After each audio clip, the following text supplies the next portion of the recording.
자가검진 방법도 굉장히 중요하지만 교수님께서 한 방송에서 이런 말씀을 하셨다고 해요. 남편이 아내 유방암 검진해주기 캠페인을 벌이고 싶다. 이게 어떤 말씀이실까요? 진료실에서 이제 오래 환자를 보다 보니까 남편분이 그 발견을 해서 오는 경우가 많이 있을 것 같습니까? 없을 것 같습니까?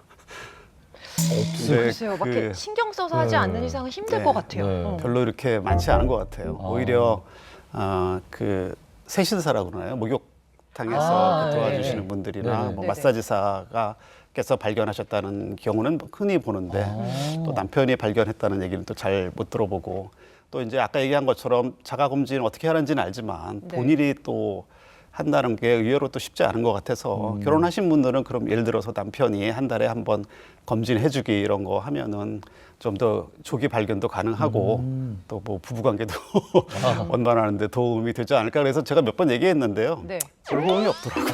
근데 이제 캠페인까지 주장하시는 거 보면은 그렇게 해서 발견됐을 때 확실히 그게 도움이 된다라는 걸 확신하시기 때문에 그렇죠. 말씀하신 게 그렇죠. 아닌가요? 당연히 일찍 발견되겠죠. 네.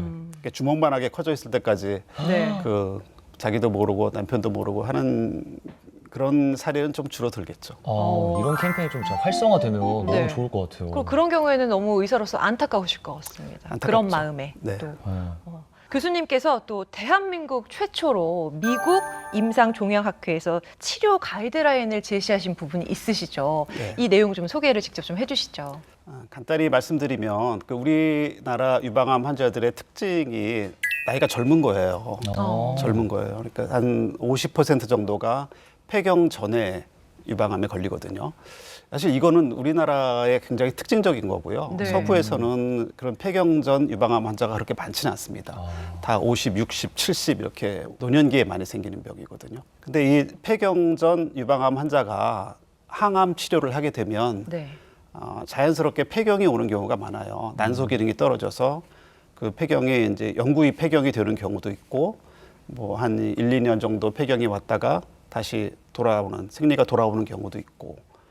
근데 유방암 치료만 놓고 보면은 이 폐경이 유리할 수도 있어요. 왜냐하면 이제 에스트로겐을 떨어뜨리는 거니까. 에스트로겐이 가장 큰 주범이라고 그랬잖아요. 그래서 그 연구의 핵심은 뭐였냐면은 이렇게 폐경 전 유방암 환자가 항암 치료를 하고 일시적으로 폐경이 온 후에 다시 생리가 돌아온 환자를 대상으로 추가적으로 난소 기능 억제하는 치료를 하는 게 환자한테 도움이 되는지 네. 안 되는지에 관한 연구였거든요. 네. 굉장히 중요하잖아요. 네. 중요하고 사실은 매일매일 우리가 환자를 보고 하는데 결정을 내려야 되는 건데 근데 이게 중요하면서도 간단한 문제인데 어떻게 보면 한 20, 30년 동안 거기에 대한 답이 없었어요. 그래서 계속 그 어떻게 보면 의사들 개인의 어떤 경험이나 신념에 따라서 치료하는 경우가 더 많았고 그래서 이건 굉장히 우리나라 특히 환자들한테 중요한 문제이기 때문에 좀 우리가 이에 대한 답을 만들어서 해야 되지 않겠느냐 하는 생각을 했었고요. 그 비슷한 대규모 연구가 그 전 세계적인 대규모 연구가 진행되고 있었는데 그래도 우리가 언제까지 뭐 그것만 기다리고 있을 수는 없으니까 우리에게 중요한 문제니까 네. 그래서 그런 거를 우리가 직접 한번 해보자라고 그런 좀 약간의 사명감 같은 것도 갖고 시작했던 거고 거기에 이제 많은 선생님들이 동료들이 호응을 해줘서 그 우리나라 35개 병원에서 한꺼번에 다 거기에 합심을 해서 그래서 결과를 도출을 했죠. 네. 그래서 그 아까 얘기한 미국 그 임상종양학회 아스코라고 그러는데요. 네. 이름은 미국이지만 그냥 암의 올림픽이라고 생각하시면 될 것 같아요. 네. 시카고에서 그 메인 스타디움에서 그 결과를 제가 발표를 했는데요. 네. 사람들 다들 깜짝 놀랐죠. 우리나라에서 한국에서 이런 연구를 했었다고 하면서 깜짝 놀랐었고 그게 이제 지금은 계속 연구가 이어져서 후배들이 또 계속 맡아서 하고 있거든요. 그래서 뭐 2차, 3차 연구, 뭐 중개 연구 이런 식으로 계속 발전을 하고 있고 그래서 거기에 대해서 굉장히 좀 나름 자랑스럽게 생각하고 있고요. 그런 자리에서 아마 한국 의사가 한국 연구 결과를 발표한 건 제가 처음이었었어요. 네. 그러니까 그런 면에서 조금 의미가 있었다고 생각합니다.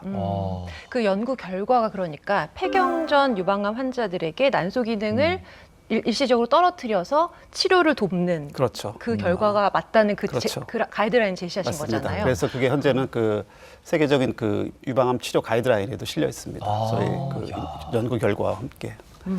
근데 이게 그 또 어떤 의미가 있냐면 사실 위암이나 간암 같은 경우는 우리나라가 워낙 많기 때문에 우리나라 의사들이 이미 그 세계의 리더가 돼 있어요. 네. 그리고 어떤 가이드라인을 직접 만들기도 하고. 근데 네. 유방암은 워낙 서구의 질병이었었고 또 서구에서 워낙 그 연구가 잘 돼 있기 때문에 우리는 그런 걸 이렇게 따라가는 그런 입장이었었는데 그래도 최초로 어떤 새로운 치료 방침을 우리가 제시했다는 데 의미가 있다고 생각합니다. 교수님 이제 말씀하시는 거를 들어보면 이제 뭐 암을 단순히 제거하는 것 그 이상으로 이제 환자의 이제 앞으로 남은 삶을 좀 지켜내는 것까지 관심을 갖고 연구를 해 오시는 것 같아요.